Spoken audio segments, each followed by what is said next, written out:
We will go high. Love, grace, humility will win. And then you tell everybody to go to hell. You think that's going to work for you, Coach White? Think that's going to work for you?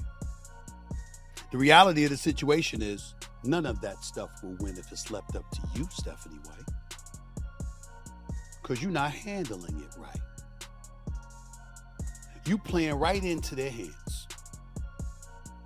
Right into their hands. What happens when Stephen A.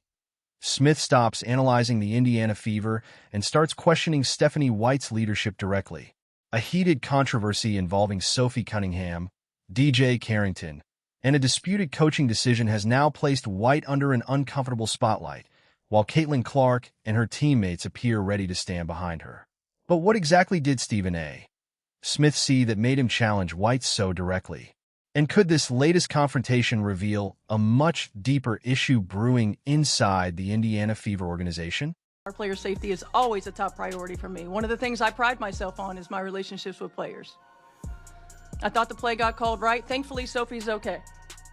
Was it egregious? Absolutely. When you have a chance to watch that over and over and over on replay, you can see that.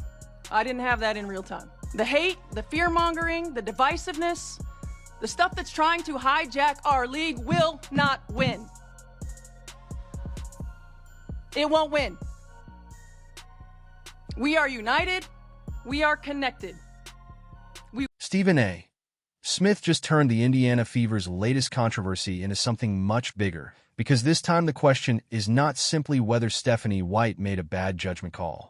The question now is whether there is a deeper issue inside the Fever organization that extends far beyond one controversial decision. Embracing the reality of the tense situation that the WNBA, and especially you as the coach of the Indiana Fever, is involved in. There are folks in Indiana at a home game booing you. You ain't the road team, you the home team, you the home coach, and they booing you. And Sophie Cunningham and Caitlin Clark can speak up for you all they want to, as they did, and as they should have. The question is whether the Fever coach has lost the confidence of the very people she is supposed to lead. And Stephen A. Smith is now demanding answers that are becoming harder and harder to avoid. White, I've been a defender, the coach of the Fever. Get her out of there. Get her out of there. Fire her ass today. I don't want her back on that bench.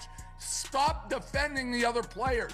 Oh, she plays hard, DJ. That's just her being her. You see Caitlin in the press conference almost cover her ears and her eyes. Defend your players. First of all, you're wrong. It was a dirty play. She's gone. But when do you ever see in like the NBA a coach not defend their own players? She hasn't done it with Caitlin when Caitlin got... The controversy began with a play that somehow managed to create more drama than some entire WNBA games. During the Indiana Fever's August 8th matchup against the Chicago Sky, Dijonai Carrington was ejected after making contact with Sophie Cunningham around the head and neck area on a breakaway play. Officials reviewed the sequence and assessed it as a flagrant 2 foul, which resulted in Carrington being immediately ejected from the game. What happened when this young lady got ejected from a WNBA game the other day for a flagrant foul on Sophie Cunningham? Did y'all see that? She got ejected from the game for that flagrant foul right there. And I'll be damned if that wasn't a flagrant 2.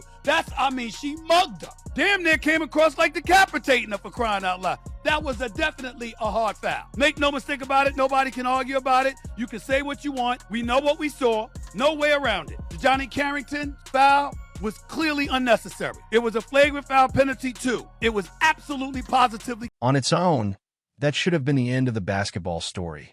There was a hard foul. The officials reviewed it, a decision was made, and everyone could move on.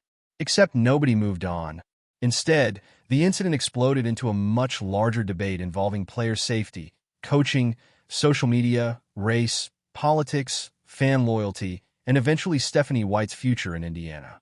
Suddenly, the Fever were not just dealing with what happened on the court. They were dealing with what their own coach said about it afterward. That explanation may have sounded reasonable, until you understand why so many people remained unconvinced. Cameras do not care about press conferences, personal relationships, or carefully crafted explanations. They simply record what happened, and the footage circulating online has given critics plenty of material to question Stephanie White's account of the incident involving Dijonai Carrington and Sophie Cunningham. That has created an uncomfortable contradiction between what viewers believe they saw and what White said she saw.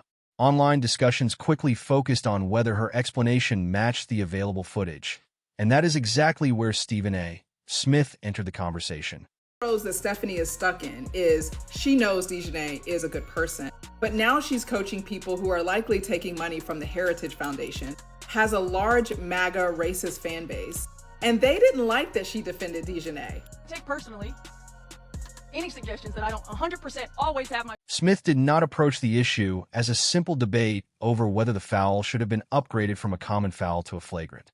Instead, he focused on the larger leadership question, and that distinction matters because his criticism was aimed directly at Stephanie White's responsibility as the head coach of the Indiana Fever. His argument was essentially that if you are the head coach, paying attention to what is happening on the floor is not optional. You are supposed to recognize when one of your players has taken a dangerous hit and understand when a situation requires an immediate response.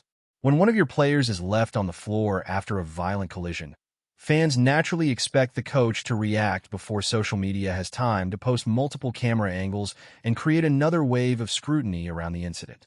That connection has fueled speculation from some people who believe White's familiarity with Carrington may have influenced how she initially viewed the play.